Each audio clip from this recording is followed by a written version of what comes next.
بسم اللہ الرحمن الرحیم۔ السلام علیکم۔ 20 اپریل 571 بمطابق 12 ربیع اول کو قبیلہ قریش کے ہاشمی سلسلے میں حضرت عبداللہ بن عبد المطلب کے گھر بی بی آمنہ کے بدن مبارک سے نوح انسانی کا اکمل ترین فرد، دار نبوت کا مرکز، آسمان ہدایت کا آفتاب، کمالات بشرا کا منتہا، عالم ارواح سے عالم اجسا میں اور عالم غیب سے عالم شہادت میں رونق افروز ہوا۔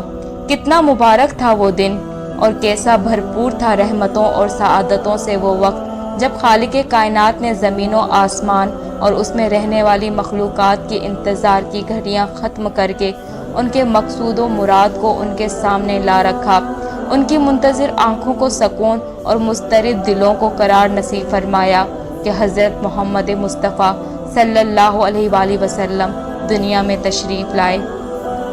کائنات کی خوش نصیبی کا ظہور اسی سال ہوا تھا جس سال حبشہ اور یمن کے ایک بدقسمت عیسائی بادشاہ ابرہہ الشرم نے 60,000 فوج سے اپنے 7 بڑے بڑے قوی ہاتھی لے کر خانہ کعبہ کو ڈھانے اور نصب و نابود کرنے کے لیے مکہ معظمہ پر حملہ کیا تھا۔ عرب میں یہ سال عام الفیل کے نام ہی سے مشہور ہو گیا، اور ایک عرصے تک وہ اس سال کو تاریخوں کے استعمال میں آغاز سنہ بنائے رہے۔ اس دور میں فارس کے بادشاہ کسریٰ کا طوطا بول رہا تھا، مگر کچھ پیشن گوئی کرنے والوں نے کہا تھا کہ دنیا میں کوئی اہم ترین واقعہ پیش آنے والا ہے جس سے اس کی حکومت میں تزلزل آئے گا۔ چنانچہ آپ کی ولادت و سعادت کی ہی شب کو کسریٰ شاہ فارس کے محل میں ایسا زلزلہ آیا کہ اس کی گڑگڑاہٹ لوگوں نے سنی اور کسریٰ کے 14 کنکر گر پڑے، جو اس بات کی طرف غیبی اشارہ تھا کہ اس حکومت کے 14 حکمران ہوں گے اور اس کے بعد اس کو زوال آئے گا۔ اسی طرح وہ آگ جو 1000 برس سے برابر روشن تھی اور فارس کے آتش پرس اس کی پرستش کرتے تھے، شب ولادت میں یکلخت بجھ گئی۔ اس کے علاوہ اور بھی متعدد واقعات حیرت انگیز رونما ہوئے۔ سرور دو عالم حضرت محمد مصطفیٰ صلی اللہ علیہ وآلہ وسلم شکم مادری میں تھے کہ آپ کے والد ماجد حضرت عبداللہ کا جوان عمری میں ہی انتقال ہو گیا اور آپ یتیم پیدا ہوئے۔ اہل عرب میں یہ طریقہ بالخصوص شریف خاندانوں میں تھا کہ نومولود بچوں کے لیے دودھ پلانے کو دیہاتی عورتوں کو مقرر کیا جاتا تھا، اور یہ خیال کرتے تھے کہ شہری آبادی میں رہ کر جس بچے کی پرورش ہوتی ہے اس کی عادتیں اور خصلتیں اچھی نہیں ہوتی۔ ایسا بچہ مختلف لوگوں کے طور طریقہ دیکھ کر غیر مستقل مزاج اور کن ذہن ہو جاتا ہے، اور اپنے خاندانی مخصوص اوصاف میں اس کی پختگی میسر نہیں آتی۔ اسی عادت کے مطابق آپ کے لیے بھی ایک معرفہ دودھ پلانے والی کی تلاش کی تھی۔ خوش نصیبی حضرت حلیمہ سعدیہ رضی اللہ تعالی عنہا کی تھی کہ اس در یتیم کو دودھ پلانا انہی کو نصیب ہوا۔ بہرحال آپ کی کم سنی اور بچپن ہی سے ایسے واقعات برابر پیش آتے رہے جو کسی دوسرے کو کبھی نہ پیش آئے نہ آئیں گے۔ ابھی آپ کی عمر 4 یا 6 سال ہی کی تھی کہ آپ کی والدہ ماجدہ کا سایہ بھی سر سے اٹھ گیا، اور آپ کی کفالت حضرت عبد المطلب نے اپنے ذمے لے لی، اور بڑی محبت سے اپنے جگر گوشے حضرت عبداللہ کی اس نشانی کو اپنی آنکھوں کا تارا بنا کر رکھا۔ حضور صلی اللہ علیہ وآلہ وسلم کی عمر شریف ابھی 8 سال 2 ماہ 10 روز ہونے ہی پائی تھی کہ حضرت عبد المطلب بھی رخصت ہو گئے۔ اب یہ فخر سرپرستی و تربیت حضرت ابو طالب کو نصیب ہوا۔ حضرت ابو طالب رضی اللہ تعالی عنہ نے ایک مرتبہ شام کا سفر کیا تو اپنے ساتھ فخر دو عالم صلی اللہ علیہ وآلہ وسلم کو بھی ساتھ لے گئے۔ راستے میں بحیرہ راہب ایک عیسائی عالم نے آپ کے ساتھ پیش آنے والے غیر معمولی واقعات کو دیکھ کر کہا کہ یہی پروردگار عالم کے وہ رسول ہیں جو دنیا جہاں کے لیے رحمت بن کر مبعوث ہوں گے۔ بحیرہ نے مشورہ دیا کہ تم ان کو شام نہ لے جاؤ، ورنہ اس کی علامتیں دیکھ کر جلن کی وجہ سے یہودی ان کو قتل کر دیں گے۔ حضرت ابو طالب نے یہ مشورہ قبول کیا اور آپ کو ساتھ لے کر مکہ معظمہ لوٹ آئے۔ جب آپ کی عمر تقریباً 24-25 سال کی ہو گئی تو آپ صلی اللہ علیہ وآلہ وسلم نے حضرت ختیجہ رضی اللہ تعالی عنہا کے غلام میسرے کے ساتھ تجارتی سفر ملک شام کا کیا۔